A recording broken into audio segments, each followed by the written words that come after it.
Guys, അപ്പൊ ഇന്ന് ഭയങ്കര സന്തോഷമുള്ള ഒരു ദിവസമാണ്. എക്സാം കഴിഞ്ഞോ?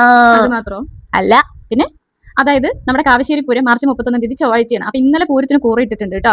അപ്പൊ അത് കഴിഞ്ഞ വർഷം നമുക്ക് പൂര ആഘോഷങ്ങളൊന്നും ഇല്ലാത്തതുകൊണ്ട് തന്നെ ഡ്രസ് എടുക്കലും കാര്യങ്ങളൊന്നും ചെയ്തിട്ടില്ല. അപ്പൊ അതുകൊണ്ട് തന്നെ അച്ഛൻ ഈ വർഷം കുറച്ച് മുന്നേ തന്നെ കുറച്ച് പൈസ തന്നിട്ടുണ്ട്.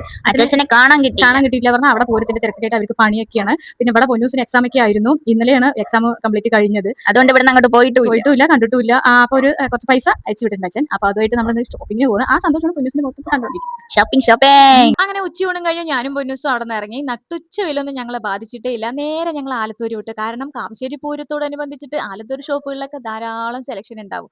അങ്ങനെ ഇവിടെ വന്ന് കുറേ ചുരിദാറൊക്കെ നോക്കി ഞാനൊരു കോട്ട് സെറ്റ് എടുത്തു. പിന്നെ സാരി മേടിക്കുന്നില്ല എന്ന് പറഞ്ഞിട്ട് വന്നാണ്. പക്ഷെ ഇവിടുത്തെ സാരി സെലക്ഷൻ കണ്ടപ്പോൾ 2 സാരി കൂടെ എടുത്തു. പിന്നെ പൊന്നൂസ് ഒരു ബാഗി പാന്റ് എടുത്തു. ഷർട്ടുകൾ കുറെ നോക്കി അവൾക്ക് ഇഷ്ടപ്പെട്ടില്ല. പിന്നെ മോനായിട്ടുള്ള ഡ്രസ്സൊക്കെ അവിടെ അമ്മാവനും അമ്മായിയും കൂടെ എടുത്തു വെച്ചിട്ടുണ്ട് കേട്ടോ. അങ്ങനെ ഞങ്ങൾ അവിടെ നിന്ന് നേരെ വടക്കഞ്ചേരിക്ക് ബസ് കയറിയിട്ടാ. കയറുമ്പോൾ തന്നെ മോനേട്ടനോട് ഇവിടെ വന്ന് നിൽക്കാൻ പറഞ്ഞാണ്. പക്ഷെ ഞങ്ങൾ വന്നതിന് ശേഷമാണ് ഗൈസ് മോനേട്ടൻ ഇവിടെ എത്തിയത്. എന്തൊരു പങ്ക്ച്വാലിറ്റി. അങ്ങനെ ഞങ്ങളിതാ ചെരുപ്പ് കടയിൽ കയറി. മോനേട്ടനും എനിക്കുള്ളൊരു ചെരുപ്പ് മേടിച്ചു. പൊന്നൂസിന് പിന്നെ കഴിഞ്ഞ 2 മാസം മുന്നാണ് കേട്ടോ ഒരു ചെരുപ്പ് മേടിച്ചത്. അത് കാരണം അവളുടെ ചെരുപ്പ് ക്യാൻസൽ.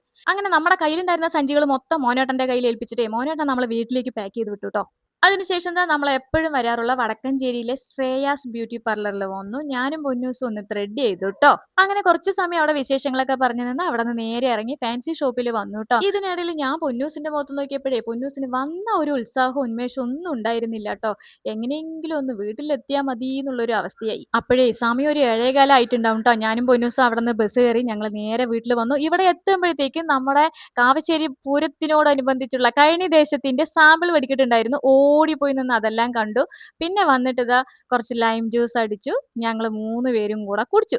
എന്റെ പൊന്നോ, ആ തണുത്ത വെള്ളം ഒന്ന് അകത്ത് ചെന്നപ്പോൾ എല്ലാവരുടെ മുഖത്തും ഒരു ആശ്വാസം. അപ്പോഴേ നമ്മുടെ കാവശ്ശേരി പൂരത്തിന്റെ നോട്ടീസ് എങ്ങനെയോ മോനേട്ടൻ സംഘടിപ്പിച്ചിട്ടുണ്ടായിരുന്നു കേട്ടോ. പിന്നെ ഞങ്ങളിതാ ആ പൂരത്തിന്റെ നോട്ടീസൊക്കെ എല്ലാവരും കൂടെ ഇരുന്ന് അതൊക്കെ ഒന്ന് മറിച്ച് മറിച്ച് നോക്കിക്കൊണ്ടിരുന്നു കേട്ടോ.